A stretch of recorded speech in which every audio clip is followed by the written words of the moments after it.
Bonjour, aujourd'hui je vais vous présenter le pudding au chocolat qui ne va pas au four. Pour cela, nous allons avoir besoin de 300 ml de lait, 200 g de crème entière ou 20 ml, une boîte de lait concentré de 397 g, 2 cuillères à soupe de cacao en poudre, 150 g de chocolat noir, une cuillère à soupe d'arôme de vanille et de la gélatine en poudre. Donc moi j'ai pris de la gélatine en poudre, mais si vous n'en trouvez pas, vous le faites avec 6 feuilles de gélatine que vous faites ramollir avec de l'eau froide et fondre avec un peu d'eau au micro-ondes. Pour commencer la recette, on va commencer par faire fondre le chocolat noir. Donc moi je vais le faire au micro-ondes, mais vous pouvez le faire soit au micro-ondes, soit au bain-marie.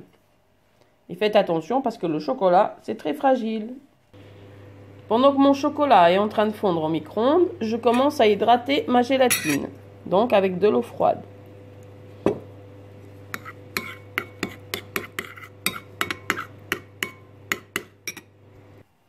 Comme vous pouvez le voir, notre chocolat est bien fondu et j'ai hydraté la gélatine. Donc, comme je vous le disais, moi c'est de la gélatine en poudre, je l'ai hydratée avec environ 9 cuillères à soupe d'eau. Et après, je vais la passer 15 secondes au micro-ondes avant de l'ajouter à tous nos ingrédients. Si vous le faites avec des feuilles, donc c'est 6 feuilles de gélatine que vous faites ramollir dans de l'eau froide d'abord. Et après, vous pouvez la faire fondre au micro-ondes aussi avec 9 cuillères à soupe d'eau. Ou au bain-marie. C'est selon ce qui sera le plus pratique pour vous. Donc pour la suite de la recette, j'ai pris 2 petites assistantes. Et nous allons avoir besoin de notre blender. Vous commencez par mettre le lait,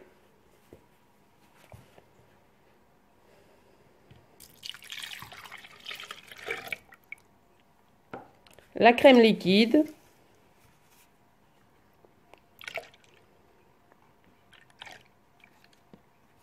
le lait concentré,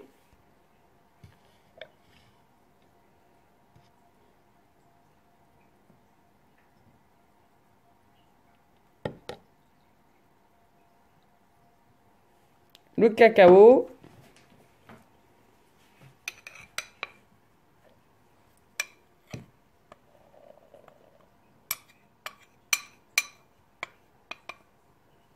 et le chocolat fondu.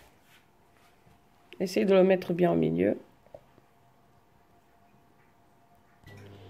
Et donc une cuillère à soupe d'extrait de vanille. Et en dernier, notre gélatine qu'on a donc fait fondre au micro-ondes. Donc j'ai mis environ 20 secondes, parce qu'avec 15 secondes, elle n'était pas assez fondue. Après, ça dépend de la puissance des micro-ondes. Nous fermons notre blender.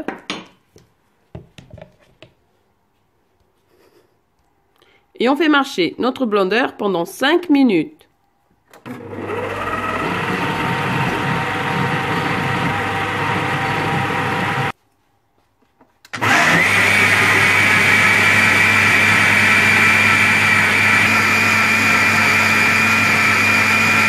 Donc après 5 minutes, voilà notre mélange.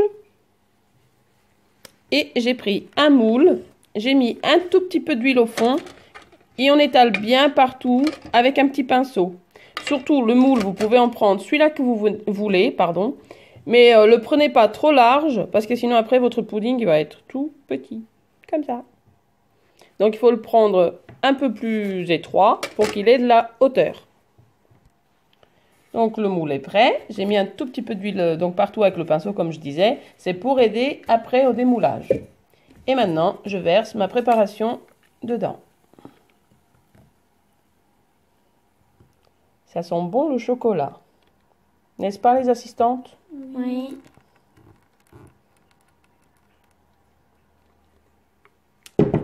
Maintenant que c'est fait, on va le mettre 6 heures minimum au frigo avant démoulage. Mais le mieux, c'est le faire le jour d'avant pour le manger le lendemain. Comme ça, il sera vraiment très frais et vraiment délicieux. Donc, c'est parti pour le frigo pendant 6 heures.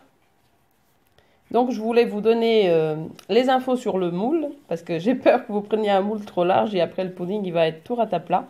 Donc celui-là il fait 18 cm de largeur pour 10 cm d'hauteur. Donc vous trouvez un moule à peu près avec les mêmes mesures pour que le pudding à la fin ait vraiment une hauteur convenable et qu'il fasse très joli dans votre assiette. Donc comme promis, je viens vous montrer notre pudding au chocolat après démoulage.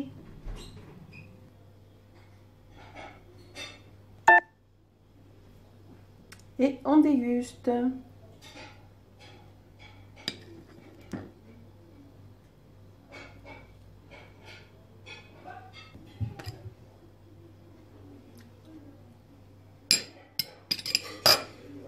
Vraiment très bon, bien le goût du chocolat et très crémeux. N'hésitez pas à essayer la recette et à une prochaine fois pour une prochaine vidéo.